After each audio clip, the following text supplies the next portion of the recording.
A Respectable Woman by Kate Chopin. Mrs. Baroda was a little provoked to learn that her husband expected his friend, Governale, up to spend a week or two on the plantation. They had entertained a good deal during the winter. Much of the time had also been passed in New Orleans in various forms of mild dissipation. She was looking forward to a period of unbroken rest now, and undisturbed tete-a-tete with her husband, when he informed her that Governale was coming up to stay a week or two. This was a man she had heard much of, but never seen. He had been her husband's college friend, was now a journalist, and in no sense a society man or a man about town, which were, perhaps, some of the reasons she had never met him. But she had unconsciously formed an image of him in her mind. She pictured him tall, slim, cynical, with eyeglasses and his hands in his pockets, and she did not like him. Governale was slim enough, but he wasn't very tall nor very cynical. Neither did he wear eyeglasses nor carry his hands in his pockets, and she rather liked him when he first presented himself. But why she liked him she could not explain satisfactorily to herself when she partly attempted to do so. She could discover in him none of those brilliant and promising traits which Gaston, her husband, had often assured her that he possessed. On the contrary, he sat rather mute and receptive before her chatty eagerness to make him feel at home, and in face of Gaston's frank and worthy hospitality. His manner was as courteous toward her as the most exacting woman could require, but he made no direct appeal to her approval or even esteem. Once settled at the plantation, he seemed to like to sit upon the wide portico in the shade of one of the big Corinthian pillars, smoking his cigar lazily and listening attentively to Gaston's experience as a sugar planter.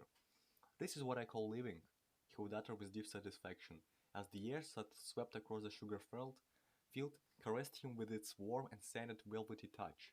It pleased him to get on familiar terms with the big dogs that came about him, rubbing themselves sociably against his legs. He did not care to fish, and displayed no eagerness to go out and kill grosbecks when Gaston proposed doing so. Governale's personality puzzled Mrs. Baroda, but she liked him. Indeed, he was a lovable, inoffensive fellow. After a few days, when she could understand him no better than at first, she gave over being puzzled and remained piqued. In this mood she left her husband and her guest, for the most part alone together. Then finding that Governale took no manner of exception to her action, she imposed her society upon him, accompanying him in his idle strolls to the mill and walks along the beach. She persistently sought to penetrate the reserve in which he had unconsciously enveloped himself. "When is he going, your friend?" she one day asked her husband. "For my part, he tires me frightfully." "Not for a week yet, dear. I can't understand. He gives you no trouble." "No, I should like him better if he did. If he were more like others, and I had to plan somewhat for his comfort and enjoyment." Gaston took his wife's pretty face between his hands and looked tenderly and laughingly into her troubled eyes. They were making a bit of toilet sociably together in Mrs. Baroda's dressing room. "You are full of surprises, ma belle," he said to her. "Even I can never count upon how you are going to act under given conditions." He kissed her and turned to fasten his cravat before the mirror. "Here you are," he went on, "taking poor Governale seriously and making a commotion over him. The last thing he would desire or expect." "Commotion!" she hotly resented. "Nonsense! How can you say such a thing? Commotion indeed! But you said he was clever." "So he is, but the poor fellow is run down by overwork now. That's why I asked him here to take a rest." "You used to say he was a man of ideas," she retorted, unconciliated. "I expected him to be interesting, at least. I'm going to the city in the morning to have my spring gowns fitted. Let me know when Mr. Governale is gone. I shall be at my Aunt Octavie's."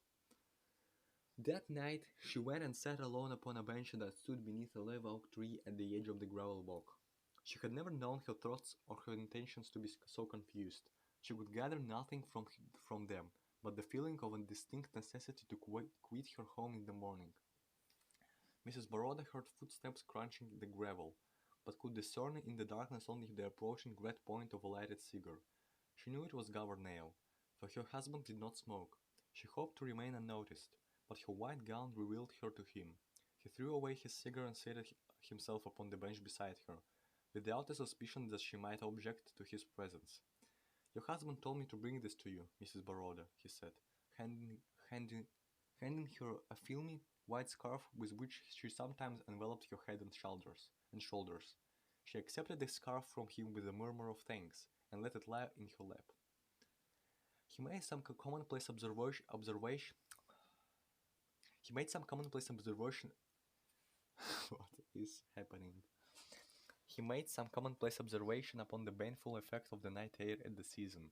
Then, as his gaze reached out into the darkness, he murmured, half to himself, "Night of south winds, night of the large few stars. Still nodding night." She made no reply to this apostrophe to the night, which indeed was not addressed to her. Gouvernail was in no sense a different man, for he was not a self-conscious one. His periods of reserve were not constitutional, but the result of moods. Sitting there beside Mrs. Baroda, his silence melted for the time. He talked freely and intimately in a low, hesitating drawl that was not unpleasant to hear. He talked of the old college days when he and Gaston had been a good deal to each other, of the days of keen and blind ambitions and large intentions. Now there was left with him, at least, a philosophic acquiescence to the existing order, only a desire to be permitted to exist, with now and then a little whiff of genuine life, such as he was breathing now. Her mind only vaguely grasped what he was saying. Her physical being was for the moment predominant. She was not thinking of his words, only drinking in the tones of his voice. She wanted to reach out her hand in the darkness and touch him with the sensitive tips of her fingers upon the face of the lips. She wanted to draw close to him and whisper against his cheek. She did not care what, as she might have done if she had not been a respectable woman. The stronger the impulse grew to bring herself near him, the further, in fact, did she draw away from him. As soon as she could do so without an appearance of too great rudeness, she rose and left him there alone. Before she reached the house, Gouvernail had lighted a fresh cigar and added his apostrophe to the night. Mrs. Baroda was greatly tempted that night to tell her husband, who was also her friend, of these follies that had seized her, but she did not yield to the temptation. Besides being a respectable woman, she was a very sensible one, and she knew there are some battles in life which a human being must fight alone. When Gaston arose in the morning, his wife had already departed. She had taken an early morning train to the city.